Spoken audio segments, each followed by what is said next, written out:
आई वडिलांची जी स्वप्न आहेत ती आपल्याला पूर्ण करायची आहेत। आज या 15 जूनच्या प्रवेशोत्सवाच्या निमित्ताने सर्वांनी एक लक्षात ठेवायचं आहे की आई वडील आपल्यासाठी मेहनत करतात। बघा, ते कष्ट करतात, मेहनत करतात, फाटके कपडे वापरतात, जुने कपडे वापरतात, पण तुम्हाला नवे कपडे घेऊन देतात। म्हणजे ते मेहनत करतात आणि तुमच्यासाठी वेगळी स्वप्न पाहतात। आपल्याला सुद्धा या दिवशी काय करायचं आहे, त्यांच्या मेहनतीला फळ कसं येईल यासाठी प्रयत्न करायचा आहे। फळ येण्यासाठी तुम्हाला काय करावं लागेल, अभ्यास करावा लागेल। बघा, ते मेहनत करतात म्हणजे रोप लावतायत आणि तुम्ही अभ्यास करतायत म्हणजे त्याला पाणी देतायत आणि खत घालतायत आणि ते मोठं झालं की त्याला फळ येईल। म्हणजे आई वडिलांच्या मेहनतीला फळ येण्यासाठी तुम्हाला खूप मेहनत करावी लागेल, खूप कष्ट करावे लागतील, म्हणजे अभ्यास करावा लागेल। कष्ट म्हणजे अभ्यास करावा लागेल। मग खेळायचं नाही का, खेळायचं, पण दिवसभर खेळत बसायचं असं पण नाही। मग खेळायचं म्हणून मोबाईल खेळायचा का, अजिबात नाही। मोबाईल मध्ये असलेले गेम खेळण्याने आपल्या डोळ्यांवर परिणाम होतो, आपल्या तहानेवर परिणाम होतो, आपल्याला पाण्याची तहान लागत नाही। तुम्ही प्रयोग करून पहा, जी मुलं मोबाईल खेळतात त्यांना तहान पण लागत नाही। त्यांना तुम्ही जेवायला बोलवलं तर ते जेवायला सुद्धा येत नाही। म्हणजे तो जो मेंदू असतो तो एक प्रकारे विशिष्ट अशा कामामध्येच अटकतो आणि वेगवेगळे जे अवयव आहेत किंवा वेगवेगळ्या ज्या आपल्या क्रिया आहेत, या क्रिया करण्यामध्ये तिथं व्यत्यय येतो। आपल्या इतर गोष्टींकडे दुर्लक्ष होतं आणि आपलं शरीर खराब होतं। आपल्याला वेगवेगळ्या प्रकारचे रोग किंवा आजार उद्भवू शकतात।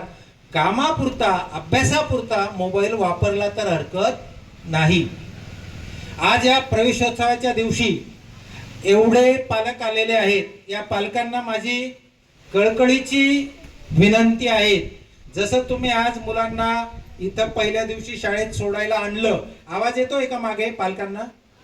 अच्छा, तर माझी एक विनंती राहील, तुम्हाला आपल्या मुलाने किंवा मुलीने जर असा निरोप दिला की वनवासी विद्यालयात पालक मेळावा आहे, तर माझी हात जोडून विनंती की आपण जरूर या। कारण आपले मुलं कसे वागतायत, आपले मुलं किती चांगलं काम करतायत, आपल्या मुलांकडून काय चुकतंय, त्यांनी काय करायला पाहिजे, या सर्व गोष्टी त्या पालक मेळाव्यात सांगितल्या जातात। पण तुम्ही जर नसाल तर त्याचा काही उपयोग फारसा होत नाही। म्हणून जसं आपण आज आलात तसं पालक मेळाव्याला सुद्धा मोठ्या संख्येने आपण उपस्थित राहा। जे आज आलेले नाहीये अशा पालकांना सुद्धा त्याची माहिती आपण द्यायची आहे। वर्षभर नेहमी शाळेत या, चांगलं शिका। शिस्तीबद्दल कधी कधी शिक्षक रागावतील तर थोडंसं तेवढं सहन पण आपण करायचं आहे। पालकांना एक विनंती असणार आहे, आपल्या घरात 2 मुलं असतात, 3 मुलं असतात, 1 मुलगा असतो, तरी सुद्धा आपण किती रागावतो, कधी कधी त्याला मारून पण बसतो। एकच असतो तरी 2च असतात, तरी या वर्गात 80, 85, 90 असतात, तर रागारागामध्ये एखाद्या शिक्षकांकडनं चांगल्यासाठी, शिस्तीसाठी त्या मुलाला मारलं पण जातं कदाचित, पण समजून घ्यायचं की ते चांगल्यासाठीच करतात। कुठलाही शिक्षक, कुठल्याही शाळेचा शिक्षक मुलांचं वाईट व्हावं म्हणून चिंतत नाही, तशी देवाला प्रार्थना करत नाही, त्याचं चांगलं व्हावं, त्याचं भलं व्हावं यासाठी तो वर्षभर मेहनत करत असतो। शाळा कोणती असो, सर्व शाळेचे शिक्षक तशी मेहनत करतात, हे लोकही तशीच मेहनत करतात।